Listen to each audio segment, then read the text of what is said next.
Hello students, welcome back to my channel. तो आज के इस क्लास में हम पढ़ने वाले हैं BA fifth semester major paper 8।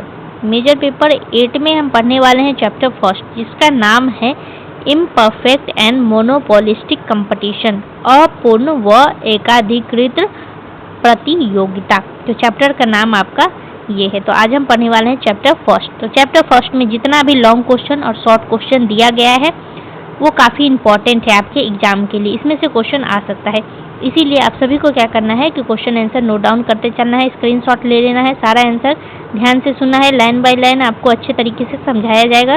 तो वीडियो में अंत तक बने रहना है, अपने दोस्तों के साथ शेयर कर देना है। तो आज हम यूनिट 1 से क्वेश्चन देखने वाले हैं, क्योंकि चैप्टर फर्स्ट यूनिट 1 से ही है।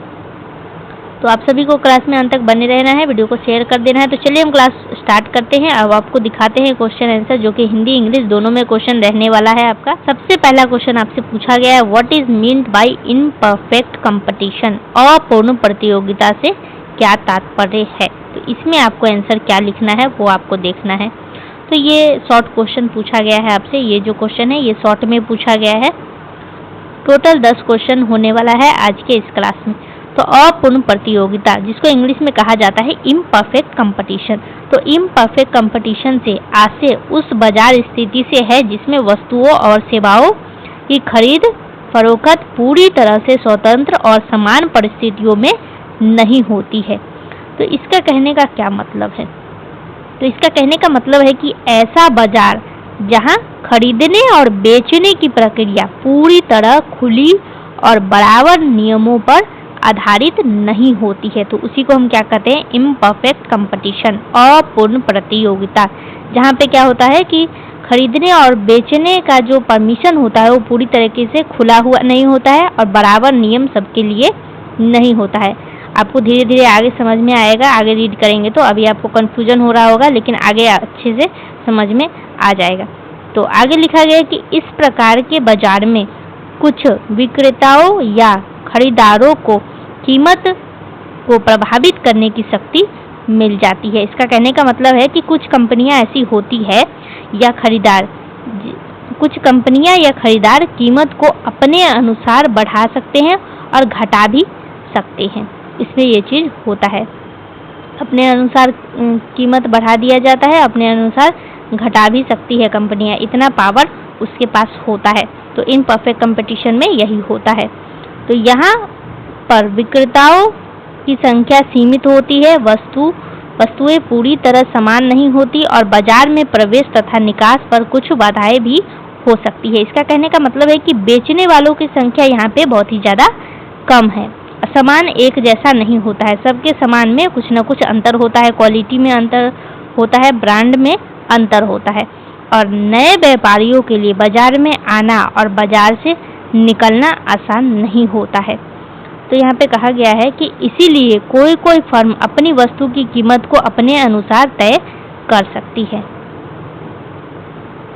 तो इसका कहने का मतलब है कि इसीलिए कुछ कंपनियां क्या करती है कि अपने मर्जी से कीमत तय कर सकती है। यहाँ पे कोई सीमा नहीं होता है, सबका सामान अलग अलग होता है और जो बेचने वाले की जो संख्या है वो भी कम होती है। इसीलिए नई कंपनियां क्या करती है कि अपने हिसाब से कीमत तय कर देती है।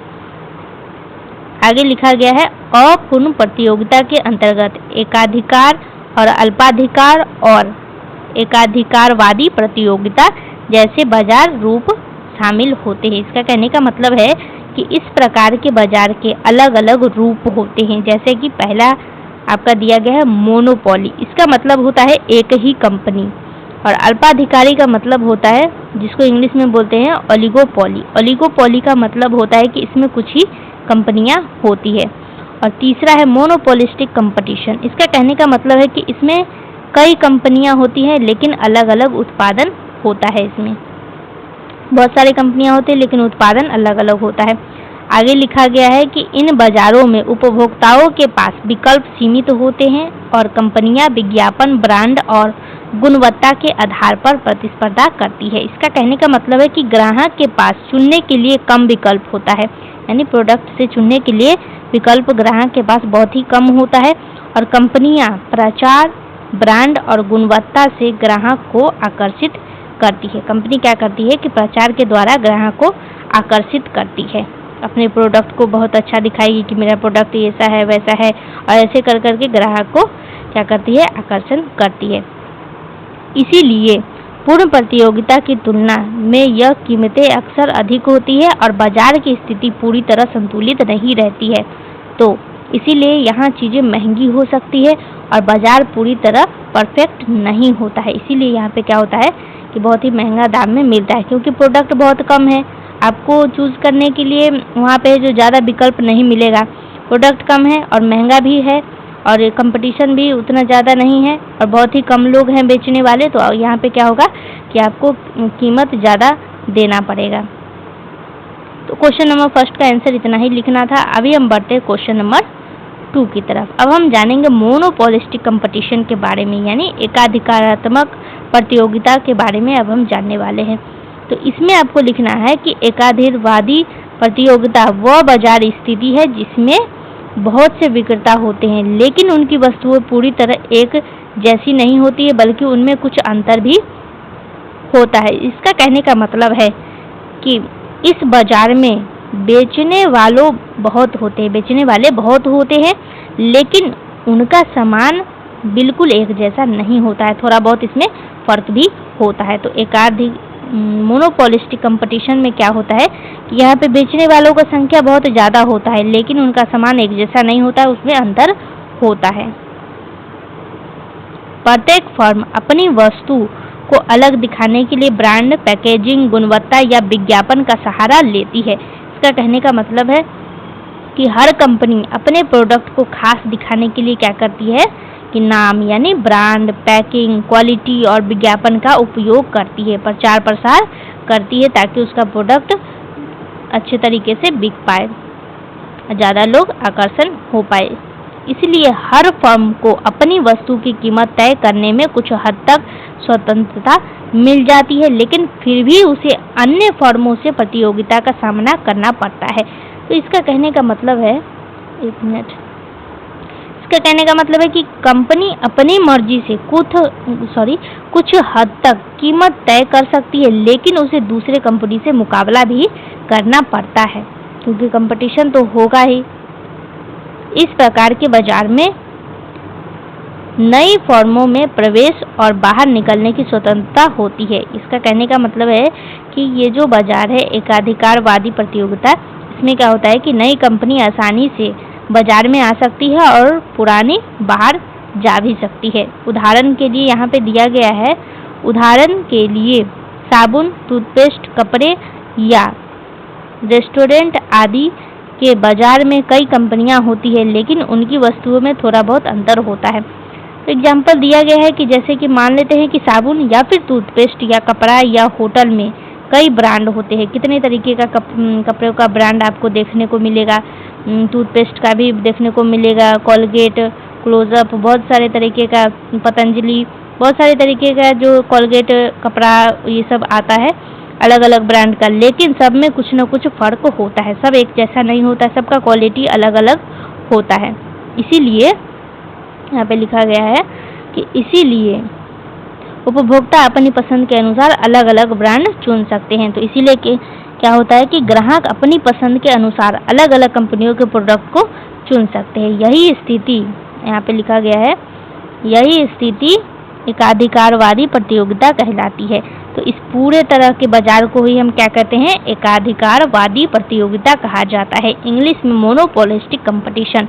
तो क्वेश्चन नंबर 2 का आंसर भी बस इतना ही लिखना था, आपको मोनोपोलिस्टिक के बारे में इतना ही पढ़ना था। अगला टॉपिक है आपका, where is the equilibrium of the firm determine in imperfect competition. अपूर्ण प्रतियोगिता में फर्म का संतुलन कहाँ निर्धारित होता है। तो अब आपको जानना है, तो इसमें आपको लिखना है अपूर्ण प्रतियोगिता में फर्म का संतुलन उस बिंदु पर निर्धारित होती है जहां सीमांत आय और सीमांत लागत बराबर होती है। इसका कहने का मतलब है कि फर्म का सही संतुलन उस जगह पर होता है जहां कमाई, एमआर का मतलब होता है यहाँ पे कमाई और खर्च, एमसी को बोलते हैं खर्च, कमाई और खर्च बराबर हो जाते हैं। आगे लिखा गया है अर्थात जब MR is equal to MC होता है तब फर्म को अधिकतम लाभ प्राप्त होता है और यही उसकी संतुलन स्थिति मानी जाती है। इसका कहने का मतलब है कि जब MR और MC दोनों बराबर हो जाता है तब फर्म को सबसे ज़्यादा लाभ मिलता है और वही सही स्थिति होता है। MR is equal to MC, इसका क्या कहने का मतलब है, एक minute. MR is equal to MC का मतलब है कि जब जहाँ पे आय और लागत दोनों बराबर हो जाता है तो वहाँ पे क्या होता है कि बेनिफिट होता है। आगे लिखा गया है इस स्थिति में फर्म न तो उत्पादन बढ़ाने की इच्छा रखती है और न ही उत्पादन घटाने की। इसका कहने का मतलब है कि इस समय में फर्म क्या करता है, फर्म न ज़्यादा बनाना चाहती है और न कम, तो वह संतुष्ट। इस समय में फर्म क्या करती है कि न ही वो अपने उत्पादन को ज़्यादा बढ़ाती है और न ही घटाने की इच्छा रखती है। तो आगे लिखा गया है कि यदि MR MC से अधिक होता है तो फर्म उत्पादन बढ़ाकर अधिक लाभ कमा सकता है। इसका कहने का मतलब है कि अगर कमाई खर्च से ज़्यादा हो तो फर्म और उत्पादन बढ़ा करके फायदा बढ़ा सकती है। आगे लिखा गया है कि यदि MC MR से अधिक होता है तो फर्म उत्पादन घटा करके नुकसान से बच सकती है। इसका कहने का मतलब है कि अगर खर्च कमाई से ज़्यादा हो जाए तो फर्म क्या करती है कि उत्पादन कम कर देती है ताकि नुकसान न हो। आगे लिखा गया इसलिए फर्म तब तक उत्पादन को समायोजित करती रहती है जब तक MR is equal to MC की स्थिति प्राप्त न हो जाए। इसका कहने का मतलब है कि फर्म बराबर बराबर उत्पादन बदलती रहती है, जब तक MR और MC बराबर न हो जाए तब तक वो क्या करती है, बदलती रहती है। तो इस प्रकार अपूर्ण प्रतियोगिता में फर्म का संतुलन MR is equal to MC की शर्त तथा इस बात से निर्धारित होती है कि MC वक्र MR वक्र को नीचे से काटे। इसका कहने का मतलब है कि संतुलन के लिए सिर्फ MR is equal to MC, MR is equal to MC होना ही नहीं बल्कि MC वक्र को MR वक्र के नीचे से काटना भी जरूरी होता है और यही स्थिति फर्म के अधिकतम लाभ और संतुलन को दर्शाती है। तो यही स्थिति क्या करती है कि फर्म को सबसे ज़्यादा लाभ मिल रहा है और वह संतुलन में है। तो यही स्थिति दर्शाता है कि सबसे ज़्यादा लाभ मिल रहा है और वह संतुलन में है। तो इसी स्थिति से पता चलता है, जब MR is equal to MC हो जाता है तभी पता चलता है कि वह संतुलित हो चुका है और लाभ मिल रहा है। यहाँ पे आपको एक ही चीज़ इसमें आपको कंफ्यूज कर रहा होगा, एक ही चीज़ आपको यहाँ पे याद रखना है, MR और MC का क्या मतलब होता है। MR का फुल फॉर्म होता है मार्जिनल रेवेन्यू और MC का मतलब होता है मार्जिनल कॉस्ट। तो MR का मतलब होता है कि कितना कमाई हुआ और MC का मतलब हुआ कि कितना खर्च हुआ। तो ये आपको याद रखना है, जितना कमाई और खर्च अगर दोनों बराबर हो जाएगा तो इससे क्या होगा कि न ही ज़्यादा नुकसान होगा और न ही ज़्यादा फायदा होगा। तो दोनों बराबर हो जाएगा तो कोई नुकसान नहीं होता है। आई होप कि ये आपको याद रहेगा अच्छे तरीके से। तो चलिए अब हम आगे बढ़ते हैं। अगला क्वेश्चन आपसे पूछा गया है, where is the equilibrium of the firm determine in monopolistic competition. अब हम पढ़ने वाले हैं एकाधिरात्मक प्रतियोगिता में फर्म का संतुलन कहाँ निर्धारित होता है। तो अब हम मोनोपोलिस्टिक में जानेंगे कि कहाँ पे निर्धारित होता है। इसमें आपको आंसर लिखना है कि एकाधिकारवादी प्रतियोगिता में फर्म का संतुलन उस बिंदु पर निर्धारित होता है जहाँ MR is equal to MC होता है। इसका कहने का मतलब है कि फर्म का सही संतुलन उस जगह पे होता है जहाँ कमाई और खर्च दोनों बराबर होता है।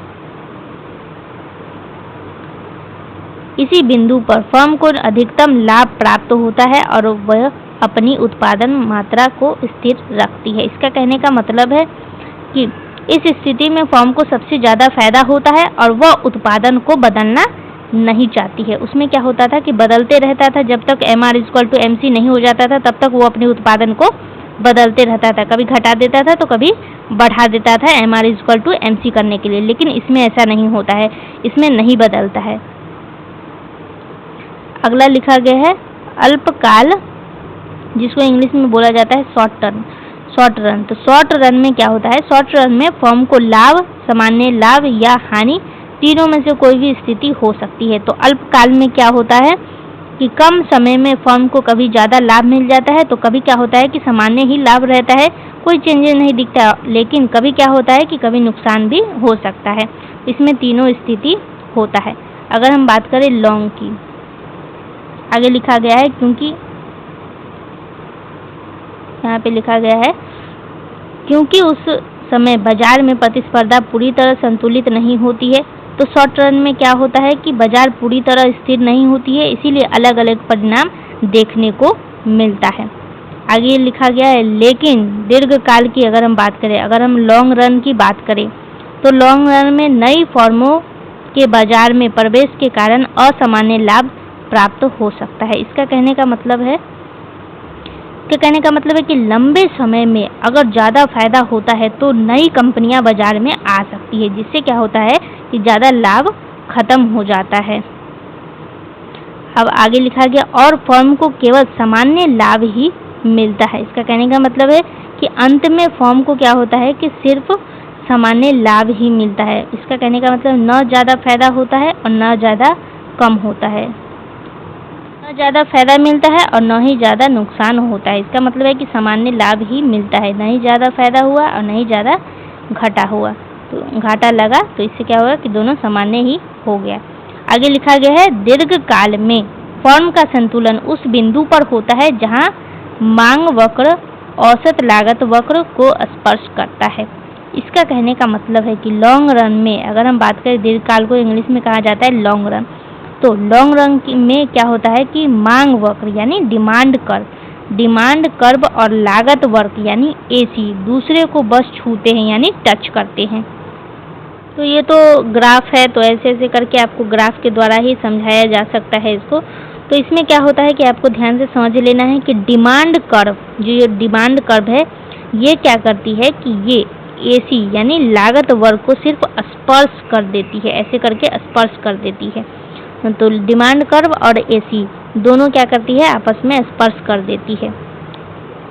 और साथ ही MR = MC की शर्त भी पूरी होती है। इसका कहने का मतलब है कि उस समय में क्या होता है, MR = MC बराबर ही होता है।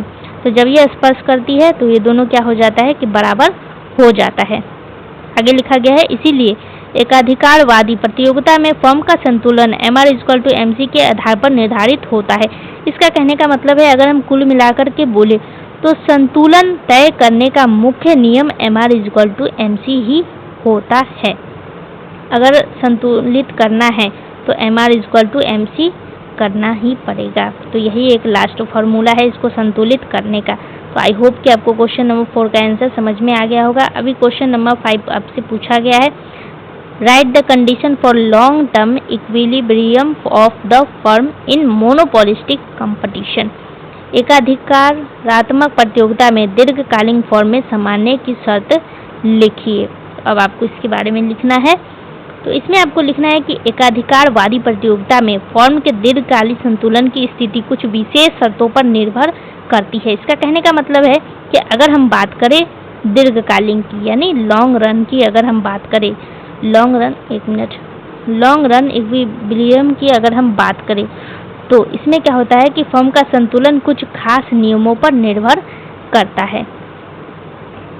आगे लिखा गया है, दीर्घकालीन में बाजार में नई फर्मों के प्रवेश और पुरानी फर्मों के निकलने की स्वतंत्रता होती है।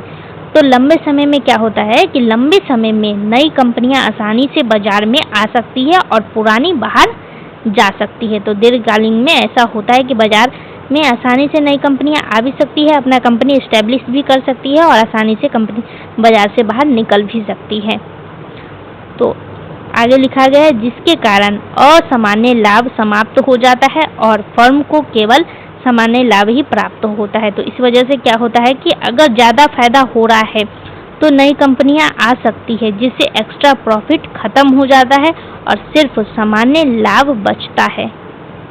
आगे यहाँ लिखा गया है कि दीर्घकालीन संतुलन की मुख्य शर्त इस प्रकार है। तो अब आपको कुछ फॉर्मूला भी जान लेना है। लिखा गया है कि सीमांत आय = सीमांत लागत होना चाहिए। तो MR इक्वल टू MC होना चाहिए। ये तो हम शुरू से ही आपको समझाते आ रहे हैं। तो MR इक्वल टू MC होना चाहिए। इसका कहने का मतलब है कि फर्म की कमाई और खर्च बराबर होना चाहिए। अभी दूसरा पॉइंट आपको यहाँ पे दिया गया है कि औसत आय इक्वल टू औसत लागत होना चाहिए। इसका कहने का मतलब है कि जितनी कीमत मिल रही है उतनी ही लागत आ रही है, न तो ज़्यादा लाभ हो रहा है और न तो ज़्यादा हानि हो रहा है, यानी सामान्य लाभ ही हो रहा है। आगे आपसे पूछा गया है कि मांग वक्र यानी डिमांड कर्व औसत लागत वक्र को स्पर्श करता है। इसका कहने का मतलब है कि डिमांड कर्व और कॉस्ट कर्व बस एक दूसरे को छूते हैं। ये हम आपको अभी समझा चुके हैं। आगे लिखा गया है MC वक्र MR वक्र को नीचे से काटता है। इसका कहने का मतलब है कि MC कर्व और MR कर्व जो है, MR कर्व को नीचे से काटे तो यही सही संतुलन की पहचान है।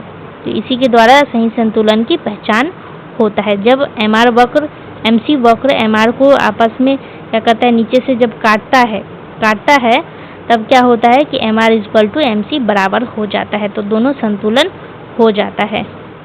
आगे आपको इसमें लिख देना है कि इन शर्तों के पूरा होने पर फर्म दीर्घकाल में संतुलन की स्थिति में पहुंचती है। यानी जब ये सभी नियम पूरे हो जाते हैं तब फर्म लॉन्ग रन में संतुलित में आ जाती है।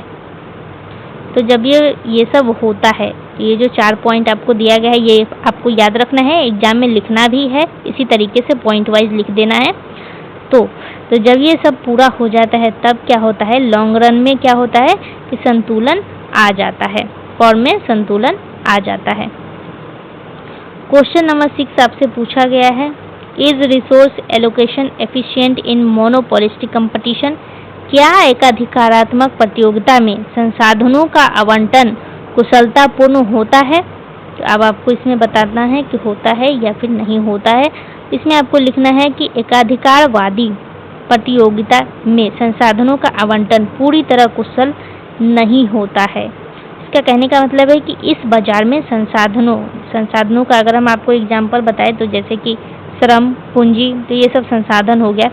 तो इस बाजार में संसाधनों का उपयोग पूरी तरह सही तरीके से नहीं होता है। तो इसका मुख्य कारण यह है कि बाजार में वस्तुएं एक दूसरे से थोड़ा अलग होता है और फर्मों को कीमत पर कुछ नियंत्रण प्राप्त होती है।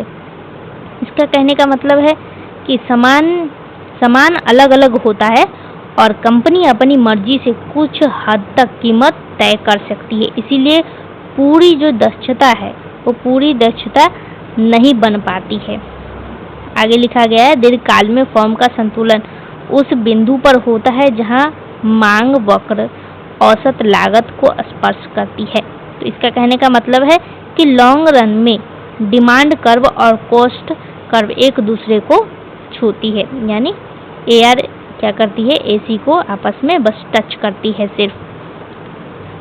आगे लिखा गया है, लेकिन यह बिंदु नियमित औसत लागत मिनिमम AC से ऊपर होता है। यानी यह बिंदु सबसे कम लागत वाले बिंदु से ऊपर होता है, यानी लागत और कम हो सकती थी। इसका अर्थ है कि फर्म अपनी उत्पादन क्षमता का पूरा उपयोग नहीं करती और उत्पादन कम मात्रा में होता है। इसका कहने का मतलब है कि फर्म अपनी पूरी क्षमता से उत्पादन नहीं करती है, इसीलिए कम उत्पादन होता है। साथ ही कीमत भी सीमांत लागत MC के बराबर नहीं होता है, बल्कि उससे अधिक होता है। तो इसका कहने का मतलब है कि वस्तु की जो कीमत होती है MC का मतलब क्या बताए थे हम आपको, मार्जिनल कॉस्ट, तो खर्च से ज़्यादा होता है। वस्तु की कीमत क्या होती है, खर्च से ज़्यादा होता है।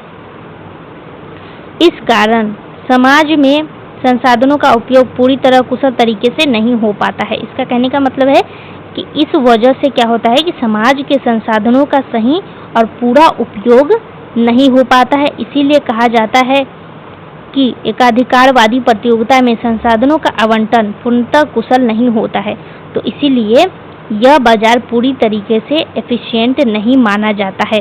हालांकि उपभोक्ता को वस्तुओं की विविधता का लाभ अवश्य मिलता है।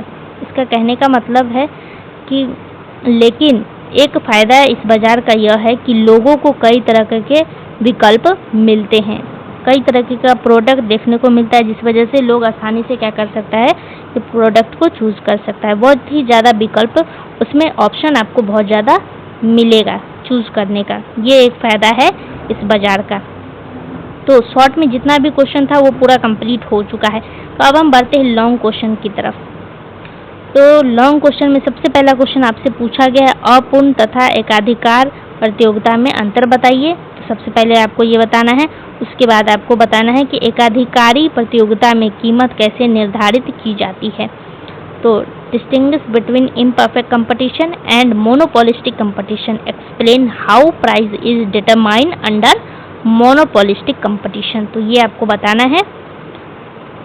तो चलिए एक बार हम रीड कर लेते हैं। वैसे तो हम आपको समझा चुके हैं इम्परफेक्ट कंपटीशन क्या होता है, मोनोपोलिस्टिक कंपटीशन क्या होता है, ये भी हम आपको समझा चुके हैं। और चलिए हम फिर से आपको समझा देते हैं। तो इसमें आपको आंसर क्या लिख देना है, इसमें आपको लिखना है कि अपूर्ण प्रतियोगिता और एकाधिकारवादी प्रतियोगिता में यह अंतर है कि अपूर्ण प्रतियोगिता एक व्यापक बाजार स्थिति है जिसमें पूर्ण प्रतियोगिता की सभी शर्तों पूरी तरह नहीं होती है और फर्मों को कीमत पर कुछ नियंत्रण मिल जाता है। इसका कहने का मतलब है कि अपूर्ण प्रतियोगिता एक बड़ा कॉन्सेप्ट है जिसमें कई तरह के बाजार आती हैं और इसमें परफेक्ट कंपटीशन के नियम लागू नहीं होते हैं और कंपनियां कीमत पर थोड़ा कंट्रोल भी रखती है। आगे लिखा गया है इसके अंतर्गत एकाधिकार, अल्पाधिकार और एकाधिकारवादी प्रतियोगिता जैसे कई बाजार रूप आते हैं। इसका कहने का मतलब है कि इस कैटेगरी में क्या होता है कि मोनोपोली, ओलिगोपोली और मोनोपोलिस्टिक कंपटीशन जैसे कई प्रकार के बाजार इसमें शामिल होती है। आगे लिखा गया है दूसरी ओर एकाधिकारवादी प्रतियोगिता अपूर्ण प्रतियोगिता का ही एक विशेष प्रकार है। इसका कहने का मतलब है कि मोनोपोलिस्टिक कंपटीशन इम्परफेक्ट कंपटीशन का ही एक स्पेसिफिक टाइप है, यानी एक विशेष प्रकार है जिसमें बाजार में बहुत सी फर्म होती है लेकिन उनकी वस्तुएं पूरी तरह समान नहीं होती है। इसका कहने का मतलब है कि इसमें बहुत सारी कंपनियां होती है लेकिन उनके प्रोडक्ट अलग अलग होते हैं, बल्कि उनमें कुछ अंतर भी होता है। इसका कहने का मतलब है कि हर प्रोडक्ट में थोड़ा बहुत फर्क होता है, जैसे कि क्वालिटी में अंतर होगा, ब्रांड में अंतर होगा। इस कारण प्रत्येक फर्म को अपनी वस्तुओं की कीमत तय करने में कुछ सीमा तक स्वतंत्रता मिलती है, यानी हर कंपनी अपनी कीमत थोड़ी बहुत खुद तय कर सकती है, इतना उसके पास पावर होता है। परंतु उसे अन्य फर्मों से प्रतिस्पर्धा भी करनी पड़ती है, यानी फिर भी उसे क्या होता है कि दूसरों कंपनियों के साथ मुकाबला करना पड़ता है, कंपटीशन करना पड़ता है। एकाधिकारवादी प्रतियोगिता में मूल्य निर्धारण मांग और लागत की शक्तियों के आधार पर होता है। इसका कहने का मतलब है कि कीमत यानी डिमांड, मांग और कॉस्ट जिसको बोलते हैं हिंदी में लागत, कीमत और लागत से तय होती है। डिमांड क्या होता है, कीमत और लागत से ही तय होता है। सॉरी हम उल्टा बोल दिए। तो इसका कहने का मतलब है कि कीमत मांग और लागत से ही तय होता है। कोई भी प्रोडक्ट है, अगर हमको उसका प्राइस तय करना है कि उसका प्राइस आखिर होगा कितना, तो हम क्या करेंगे, सबसे पहले देखेंगे कि उस प्रोडक्ट का मांग कितना है और उसका कॉस्ट कितना हो सकता है। तो कॉस्ट हम तभी तय करेंगे जब हम उसको पता रहेगा कि इसका मांग आखिर है कितना बाजार में, तो इस प्रोडक्ट का कितना मांग है, उसके बाद ही हम उसका कीमत तय करते हैं। तो आगे आपको समझना है कि प्रत्येक फर्म का संतुलन उस बिंदु पर निर्धारित होता है जहां MR=MC होता है। इसका कहने का मतलब है कि संतुलन तब होता है जब MR=MC बराबर हो जाता है। तो इसी बिंदु पर फर्म उत्पादन की मात्रा तय करती है और मांग वक्र के आधार पर कीमत निर्धारित करती है। इसका कहने का मतलब है कि इस पॉइंट पर कंपनी तय करती है कि कितना उत्पादन करना है, फिर उसी क्वांटिटी पर डिमांड कर्व से प्राइस तय होता है। अगर हम बात करें अल्पकाल में, तो अल्पकाल में फर्म को अधिक लाभ, सामान्य लाभ या हानि हो सकती है। यानी शॉर्ट रन में क्या होता है कि शॉर्ट रन में फायदा, सामान्य लाभ या नुकसान कुछ भी हो सकता है। लेकिन अगर हम बात करें दीर्घकालीन की, तो दीर्घकाल में नई फर्मों के प्रवेश के कारण असामान्य लाभ प्राप्त हो जाता है। यानी लॉन्ग रन की अगर हम बात करें तो लॉन्ग रन में नई कंपनियां आने से एक्स्ट्रा प्रॉफिट खत्म हो जाता है और फर्म को केवल सामान्य लाभ ही प्राप्त होता है। तो नई कंपनियों के आने की वजह से क्या होता है कि प्रॉफिट खत्म हो जाता है और ज़्यादा प्रॉफिट मिलता नहीं, सामान्य जनरल जितना मिलना चाहिए उतना ही प्रॉफिट होता है, इससे ज़्यादा लाभ नहीं मिल पाता है नई कंपनियों की आने की वजह से। तो उस समय मांग वक्र औसत लागत वक्र को स्पष्ट करता है। तो उस टाइम में क्या होता है, जब ज़्यादा प्रॉफिट नहीं मिलता है, सिर्फ नॉर्मल ही प्रॉफिट मिलता है, तो उस टाइम में क्या होता है कि डिमांड कर्व कॉस्ट कर्व को सिर्फ टच कर जाती है। तो ये आपको मैप के क्या बोलते हैं, ये इसके द्वारा आपको समझना पड़ेगा और यही दीर्घकालीन संतुलन की स्थिति मानी जाती है। तो यही इसी को हम क्या कहते हैं, लॉन्ग रन इक्विलिब्रियम कहलाता है। तो इसी को हम कहते हैं दीर्घकालीन संतुलन की स्थिति। आई होप आपको समझ में आ गया होगा। तो अब हम आगे बढ़ते हैं। क्वेश्चन नंबर 2 आपसे पूछा गया है कि अपूर्ण प्रतियोगिता क्या है। अपूर्ण प्रतियोगिता के अंतर्गत फर्म को कैसे संतुलन प्राप्त होता है। तो इसका कहने का मतलब है कि what is imperfect competition, how does a firm attain equilibrium under imperfect competition. एक क्वेश्चन आपसे ये पूछा गया है और इसी में आपसे एक और क्वेश्चन पूछा गया है। यहाँ पे आपको ध्यान से देखना है, यहाँ पे अथवा लिखा गया है। तो पहला क्वेश्चन आपको ये दिया गया है यहाँ से यहाँ तक और दूसरा क्वेश्चन दिया गया है ये। तो एग्जाम में ये क्वेश्चन पूछे या ये क्वेश्चन पूछे, दोनों में से कोई भी क्वेश्चन पूछे, आंसर आपको यही सब लिखना है। इसीलिए यहाँ पे अथवा दिया गया है। इस दोनों में से कोई भी पूछे, बस आंसर आपको यही लिखना है। तो क्वेश्चन आपसे पूछा गया था, ये क्वेश्चन पूछा गया है, इसका आंसर हम लिखने वाले हैं। इसका आंसर आपको लिखना है अपूर्ण प्रतियोगिता वह बाजार स्थिति है जिसमें पूर्ण प्रतियोगिता की सभी शर्तें पूरी नहीं होती है, जो कि हम आपको समझा चुके हैं। तो ऐसा बाजार जहां परफेक्ट कंपटीशन के नियम लागू नहीं होते हैं। इस प्रकार के बाजार में विक्रेताओं की संख्या सीमित होती है, यानी बेचने वालों की संख्या कम होती है। वस्तु पूरी तरह समान नहीं होता है, सामान एक जैसा नहीं होता है, उसमें बहुत ही ज़्यादा फर्क भी होता है और कंपनी कीमत को कुछ हद तक खुद तय कर सकती है। इसीलिए फर्म को अपनी वस्तुओं की कीमत को कुछ समय तक स्वयं निर्धारित कर सकती है। इसका कहने का मतलब है कि फर्म अपनी मर्जी से, पूरा नहीं लेकिन कुछ हद तक प्राइस को तय कर सकती है खुद से ही। आगे लिखा गया है अपूर्ण प्रतियोगिता में फर्म का संतुलन एकाधिकार, फर्म का संतुलन तो यहाँ तक हो चुका था, यहाँ से करना है।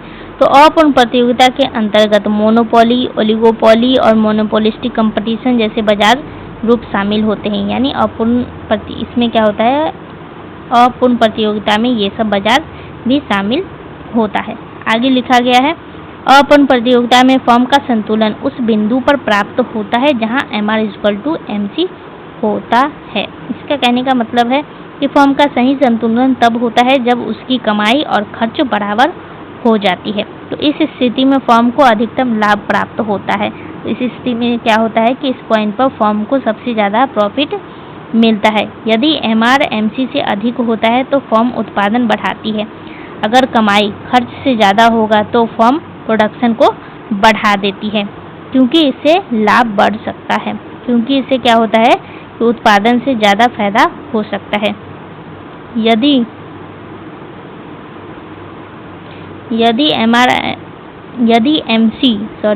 MC MR से अधिक हो जाता है तो फर्म उत्पादन घटाती है।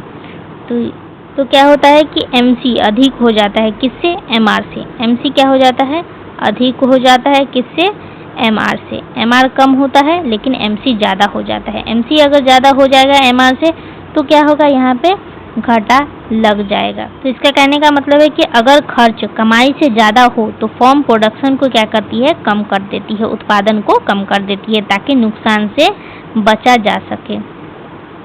आगे लिखा गया है इसीलिए फर्म तब तक उत्पादन को समायोजित करती रहती है जब तक MR और MC बराबर नहीं हो जाए। तो इसीलिए फर्म क्या करती है, तब तक अपना उत्पादन को बदलती रहती है जब तक MR=MC नहीं हो जाता है।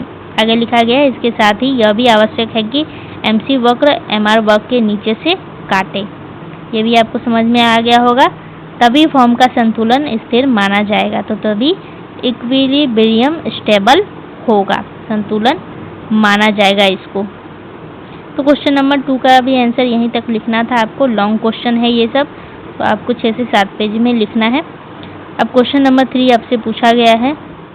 इसमें पूछा गया है एकाधिकारात्मक प्रतियोगिता के अंतर्गत मूल्य उत्पादन नीति की चर्चा कीजिए। तो इसमें आपको बताना है, इसमें लिखना है कि एकाधिकारवादी प्रतियोगिता में बाजार में अनेक फर्म होते हैं, लेकिन उनकी वस्तुएं पूरी तरह समान नहीं होती है, बल्कि उनमें कुछ अंतर भी होता है। इसका कहने का मतलब है कि बाजार में बहुत सारी कंपनियां होती है, लेकिन उनके प्रोडक्ट अलग अलग होते हैं, प्रोडक्ट में अंतर होता है।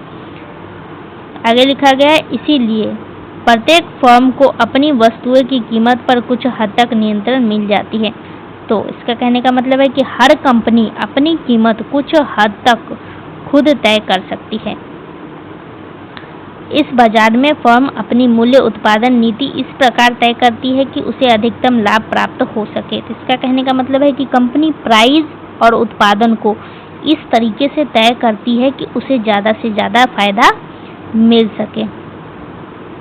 अब आगे लिखा गया है फर्म का संतुलन उस बिंदु पर निर्धारित होता है जहां MR=MC होता है, और इस बिंदु पर फर्म उत्पादन की मात्रा निर्धारित करती है। उस बिंदु स्तर पर मांग वक्र की कीमत तय करती है। क्योंकि मांग वक्र नीचे की ओर ढलान वाला होता है, इसीलिए कीमत सीमांत लागत से अधिक होती है। अल्पकालीन की अगर हम बात करें तो अल्पकालीन में फर्म को असामान्य लाभ, सामान्य लाभ, हानि ये सब हो सकता है। ये हम आपको ऑलरेडी समझा चुके हैं। दीर्घकालीन के बारे में यहाँ पे लिखा गया है, तो दीर्घकालीन के बारे में भी हम आपको समझा चुके हैं। तो क्वेश्चन नंबर 3 का आंसर इतना ही लिखना था। अभी हम बढ़ते हैं क्वेश्चन नंबर 4 की तरफ। क्वेश्चन नंबर 4 में आपसे पूछा गया है कि एकाधिकारात्मक प्रतियोगिता के अंतर्गत आर्थिक कुशलता एवं संसाधनों के आवंटन पर एक लेख लिखिए। Right an essay on economic efficiency and resource allocation under monopolistic competition. इसका कहने का क्या मतलब है? अब इसमें आपको क्या लिखना है? इसमें आपको लिखना है कि एकाधिकारवादी प्रतियोगिता वह बाजार संरचना है जिसमें बहुत सी फर्म होती है। इसका कहने का मतलब है कि इस बाजार में बहुत सारी कंपनियां होती है, उनके प्रोडक्ट एक जैसे नहीं होते हैं, हर प्रोडक्ट में थोड़ा बहुत फ़र्क होता है। यह फ़र्क कहाँ आपको देखने को मिलेगा? तो नाम में, क्वालिटी में, पैकेजिंग में, डिज़ाइन में, ये सब में आपको फ़र्क दिखाई देगा। तो हर कंपनी कीमत कुछ हद तक खुद ही तय कर सकती है, इतना पावर उनके पास होता है। फिर भी उसे दूसरों कंपनियों के साथ मुकाबला करना पड़ता है, ये आपको पता ही है। तो इस प्रकार के बाजार में आर्थिक दक्षता और संसाधनों के आवंटन की स्थिति पूर्ण प्रतियोगिता से अलग होती है। इसका कहने का मतलब है कि यहाँ एफिशिएंसी और रिसोर्स यूज परफेक्ट कंपटीशन से अलग होता है। यहाँ पे आर्थिक दक्षता और आवंटन ये क्या होता है कि बहुत ही अलग होता है। इसमें आगे लिखा गया आर्थिक दक्षता का मतलब होता है कि संसाधनों का सही उपयोग करना। आर्थिक दक्षता का मतलब होता है संसाधनों का सही उपयोग करना। अधिकतम उत्पादन और अधिकतम संतोष प्राप्त हो सके। इसका कहने का मतलब है कि ज़्यादा उत्पादन हो और लोगों को ज़्यादा संतुष्टि मिले। पूर्ण प्रतियोगिता में यह स्थिति तब प्राप्त होती है जब P=MC होता है। तो P का अब यहाँ पे मतलब हो गया कीमत और MC का मतलब हो गया लागत। तो परफेक्ट कंपटीशन में प्राइस=कॉस्ट होने पर पूरी एफिशिएंसी मिलती है। लेकिन अगर हम बात करें एकाधिकारवादी प्रतियोगिता में यह स्थिति पूरी तरह नहीं पाई जाती है, यानी यहाँ पे पूरी एफिशिएंसी नहीं मिलती है। यहाँ फर्म का संतुलन MR=MC पर होता है। आगे लिखा गया लेकिन उस बिंदु पर कीमत सीमांत लागत से अधिक होती है, यानी P क्या होता है =MC ऐसा होता है, यहाँ पे लिखा भी गया है। तो प्राइस क्या होता है? कॉस्ट से ज़्यादा होता है। इसका अर्थ है कि संसाधनों का उपयोग पूरी तरह कुशल नहीं हो पा रहा है। यानी रिसोर्स का पूरी तरह सही उपयोग नहीं हो रहा है। तो संसाधन का पूरी तरीके से सही उपयोग नहीं हो रहा है। एकाधिकारवादी प्रतियोगिता की एक महत्वपूर्ण विशेषता अतिरिक्त क्षमता है। इसका कहने का मतलब है कि इसका खास बात यह है कि एक्स्ट्रा कैपेसिटी होता है इसमें, पूरी क्षमता का उपयोग नहीं होता है इसमें। दीर्घकाल में फर्म का संतुलन AR=AC पर होता है, यानी लॉन्ग रन में अगर हम बोले तो डिमांड कर्व और कॉस्ट कर्व टच करता है। डिमांड कर्व क्या करता है, कॉस्ट कर्व को टच करता है, AR=AC हो जाता है। लेकिन यह बिंदु न्यूनतम लागत से पहले ही होता है। लेकिन इसका कहने का मतलब है कि यह सबसे कम लागत वाले पॉइंट पर नहीं होता है और कंपनी पूरी तरह क्षमता से उत्पादन नहीं करती है। ज़्यादा उत्पादन से कॉस्ट कम हो सकती है, लोगों को सस्ता सामान मिल सकता है और रिसोर्स का सही उपयोग यहाँ पे नहीं हो पा रहा है। फिर भी एकाधिकारवादी प्रतियोगिता में कुछ खास सकारात्मक पहलू भी है। इसका कहने का मतलब है कि फिर भी इसके कुछ फायदा भी होते हैं। तो इस बाजार में वस्तु की विविधता होती है, बहुत सारे विकल्प मिलते हैं इसमें और ग्राहक अपनी पसंद से चीज़ें चुन सकते हैं और कंपनियां क्वालिटी और डिज़ाइन को भी सुधारती है। एडवर्टीजमेंट से ग्राहक को खींचती है, यानी विज्ञापन के माध्यम से ग्राहक को क्या करती है, अट्रैक्ट करती है और इससे नवाचार और प्रतिस्पर्धा भी बढ़ता है। इससे क्या होता है कि इनोवेशन और कंपटीशन भी बढ़ता है। आगे लिखा गया है एकाधिकारवादी प्रतियोगिता में आर्थिक दक्षता कम होती है। इसका कहने का मतलब है कि एकाधिकार प्रतियोगिता में क्या होता है कि आर्थिक दक्षता यानी एफिशिएंसी बहुत ही कम हो जाती है और संसाधनों का आवंटन पूरी तरह कुशल नहीं होता है, यानी रिसोर्स का सही उपयोग नहीं होता है, संसाधन का सही उपयोग यहाँ पे नहीं किया जाता है। फिर भी यह बाजार उपभोक्ता को विकल्प और विविधता देता है। यहाँ पे सही से उपयोग नहीं किया जाता है, लेकिन फिर भी क्या होता है कि लोगों को ज़्यादा चॉइस यहाँ पे मिलता है। यही आज की इकोनॉमी की खास बात है। तो आधुनिक अर्थव्यवस्था की एक खास बात यही है कि यहाँ पे विकल्प बहुत ही ज़्यादा मिलता है और विविधता बहुत ही ज़्यादा है। तो जो भी क्वेश्चन था, लॉन्ग क्वेश्चन, शॉर्ट क्वेश्चन, वो पूरा हो चुका है। जितना भी क्वेश्चन आंसर था इस चैप्टर फर्स्ट में पूरा हो चुका है, तो आपके लिए काफ़ी इम्पॉर्टेंट है। शॉर्ट से ज़्यादा लॉन्ग क्वेश्चन इस वीडियो का काफ़ी इम्पॉर्टेंट है। एक एक क्वेश्चन आपको ध्यान से देख लेना है, अच्छे तरीके से समझ लेना है। थोड़ा बहुत इसमें आपको कुछ फार्मूला याद करने की ज़रूरत है, वो आपको याद कर लेना है। ये सब ध्यान में रखना है, MR=MC और ये सब नाम थोड़ा ध्यान में रखना है। बस तो इतना ही इसमें इम्पॉर्टेंट था और मिलते हैं अगले क्लास में अगले चैप्टर के साथ। आज का ये वीडियो कैसा लगा कमेंट में बताना है और काफ़ी हेल्पफुल रहा होगा ये आप सभी के लिए, तो दोस्तों के साथ शेयर कर देना है, चैनल को सब्सक्राइब कर लेना है। क्लास रेगुलर चलेगा, कोई भी दिक्कत हो कमेंट में बता देना है। तो चलिए क्लास को यहीं पे एंड करते हैं। आप सभी का बहुत बहुत धन्यवाद है।